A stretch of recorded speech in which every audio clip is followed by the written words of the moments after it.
Faqat problema, faqat muammo. Hech kim ura yaxshi bo'ldi, zo'r davr keldi, oltin davrimiz keldi deb hech kim yozmaydi.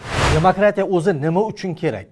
Mana O'zbekiston, Markaziy Osiyo demokratiya bo'lsa, bu Markaziy Osiyoning, O'zbekistonning demokratik bo'lishi g'arbga yoqishi uchun kerak emas.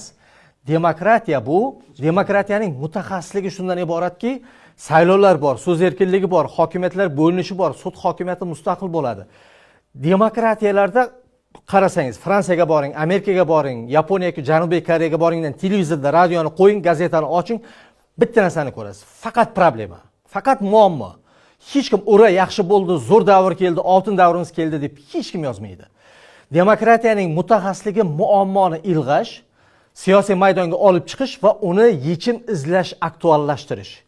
Saylovlar bo'ladi, hamma nomzod faqat muammo haqida gapiradi. Siyosiy jarayonlar, institutlar faqat muammo haqida gapiradi va shuning uchun ham demokratiya dunyoning eng qudratli davlatlarining hammasi demokratiya.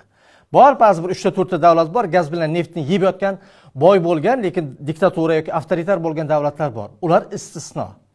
Va bitta demokratik davlat bor, kambag'al. U ham istisno, bu ham Hindiston, lekin o'ziga yarasha ksenofob demokratiya, lekin demokratiya.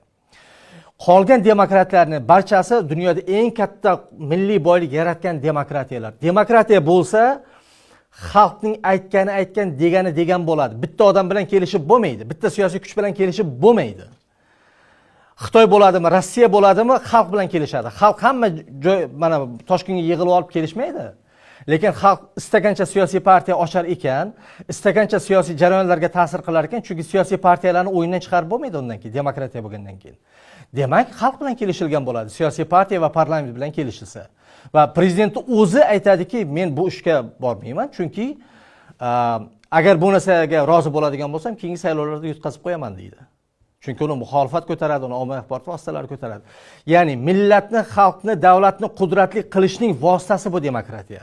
Va Turkiya shu paytgacha ham ozmi ko'pmi demokratiyada bo'lib keldi, demokratiyada qolish kerak, qoladi ham albatta.